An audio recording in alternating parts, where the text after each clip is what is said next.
the young and the restless spoilers. Welcome back to our channel, besties. Today is a beautifully chaotic day to spill some massive Genoa City tea. So grab your iced coffees, buckle up, and let's dive right into the absolute madness. You guys, I am deceased. Stop what you are doing right now. I am literally shaking. Wait, we need to talk about this now. I am literally filming this while I am running errands, dodging shopping carts in the parking lot because I just had to jump on here and vent. Send help. My soul has actually left my body. I was mid-skincare, literally applying a charcoal mask, and I smeared it all over my pristine white rug when I saw the news. I literally had to yeet my phone across the room. I am genuinely hyperventilating right now, because the tea I am about to spill is so massive, so unhinged, and so world-ending that my brain is visibly buffering. We are not just watching this show anymore, we are invested, and I am personally attacked by what just went down in Genoa City. Okay, let my brain buffer for a second. Okay, back to the main event. Noah Newman and Sienna are officially out. Gone. Yeeted from the canvas. Lucas Adams and Tamara Braun have officially left the chat as of the August 3 episode. I am straight up losing my mind over this, because on one hand, I am screaming, crying, throwing up, but on the other hand, I am basically relieved. Like, bestie, be for real right now. This storyline has been an absolute psychological rollercoaster, and I am physically vibrating from the sheer audacity of it all. Noah and Sienna are officially packing their bags and moving back to Los Angeles, and I am sitting here staring at my screen like a complete and utter mess. Let us break down the actual scene because it was pure cinematic mayhem. We are at Crimson Lights, and honestly, can we talk about the lighting in that scene for a second? It was giving major, moody, indie film vibes, like the espresso machine was genuinely the main character for a hot second. The aesthetic choices in that coffee shop are always so random, but I am totally living for it. Anyway, my brain is mush. Moving on. Noah is standing there with his mum, Sharon and Mariah, who literally just got back, and he drops the absolute bomb. He basically says he and his girlfriend Sienna are leaving Genoa City to get as far away from Matt Clark as humanly possible. And why are they fleeing? Because of Matt freaking Clark. Did I say that yet? Ugh. My brain is mush.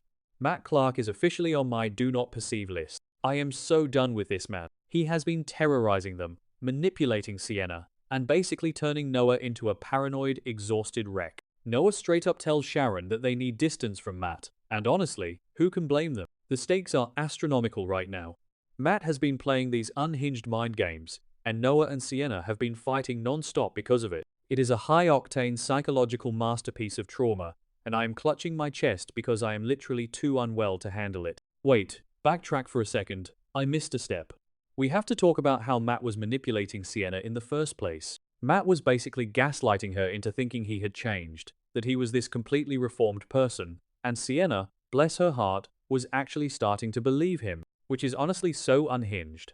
Sienna was falling for his manipulative tactics, and Noah was losing his absolute mind, and rightfully so. Matt Clark is a walking red flag, a literal dumpster fire of a human being, and Sienna was just like, maybe he is not that bad? Bestie, I was screaming at my screen. I was physically vibrating with rage. How could she even entertain the idea that Matt Clark was a good guy? Oh, hold on. I should have mentioned this earlier, but we absolutely have to talk about the elephant in the room. The casting. Lucas Adams and Tamara Braun. I mean, they are phenomenal actors, straight up legends, but if you watch Days of Our Lives, you know exactly why this pairing had half the fandom gagging, and not in a good way. On Days, they played Trip Johnson and Ava Vitale, mother and son. Mother and son, you guys. They played a literal mother and son on another soap opera, and then they come over to The Young and the Restless and they are playing romantic lovers? I cannot even. So watching them make out on our screens was genuinely giving me hives. It was so unhinged. I could not unsee it.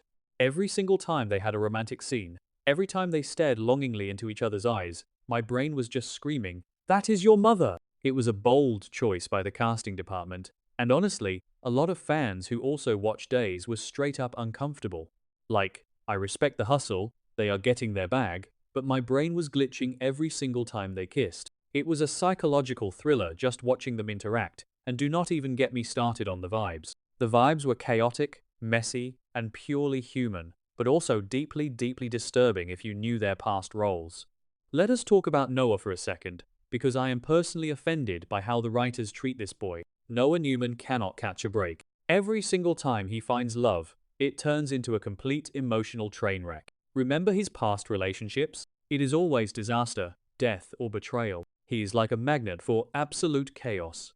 And now, he finally gets a cool girlfriend, they open a club together, they are building a life, and boom, a psychopath ruins their lives. Noah is just standing there at Crimson Lights, looking so defeated, so exhausted, and I just wanted to reach through the screen and give him a hug.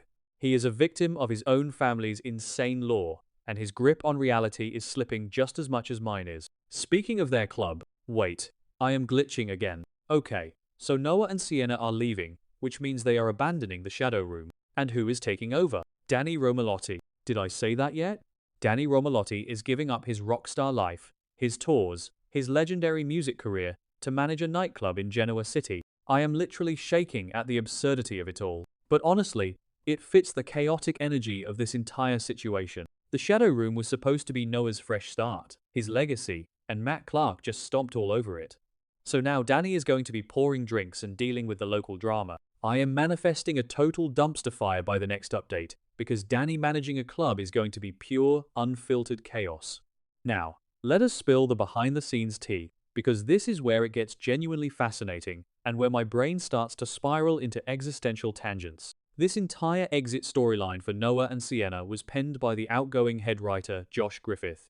Josh is officially out, and the new head writers, Jamie Giddens and Dan O'Connor, are taking the wheel right now, literally the week of August 3 to August 7. So this exit feels like Josh cleaning house before handing over the keys to the kingdom. He basically wrapped up their storyline, packed them into a car, and sent them to LA just in time for the new regime to start. I am calling it, the villain arc is about to go nuclear under the new writers. Will Jamie and Dan bring Noah and Sienna back?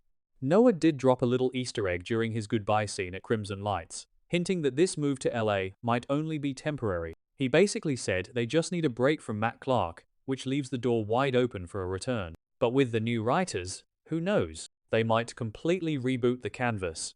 If they do bring them back, I am begging, literally begging on my hands and knees, give Noah a storyline that does not involve him being emotionally tortured. Let the boy be happy. Can we also talk about Sharon's face during this entire Crimson Lights scene? Sharon has been through the absolute ringer lately. She is dealing with Nick checking into rehab, which is honestly so unhinged, and a whole other video that I need to make. And now she has to watch her son flee the state because a psychopath is on the loose. Sharon's maternal panic was so palpable, I was literally clutching my chest.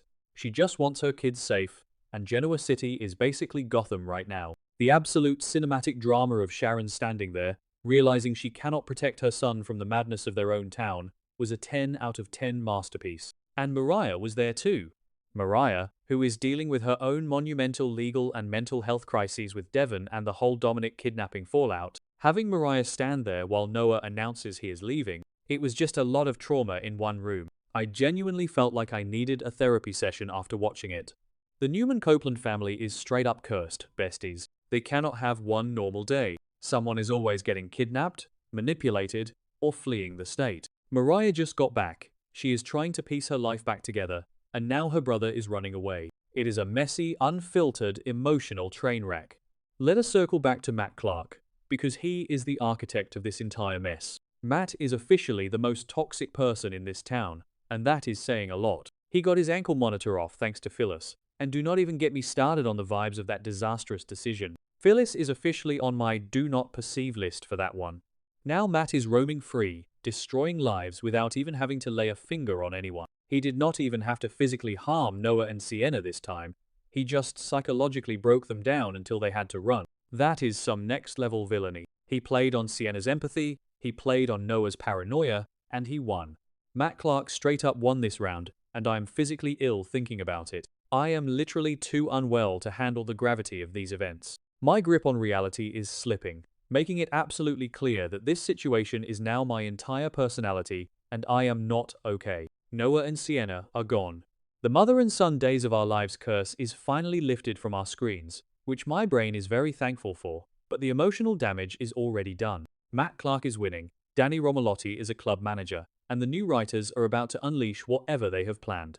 I am going to go scream into my pillow now, because I am physically vibrating from the sheer audacity of this world-shattering saga. Manifesting peace for Noah in LA, but knowing this show, he will probably run into Sheila Carter or something ridiculous. Stay safe out there, besties, because Genoa City is a literal war zone right now.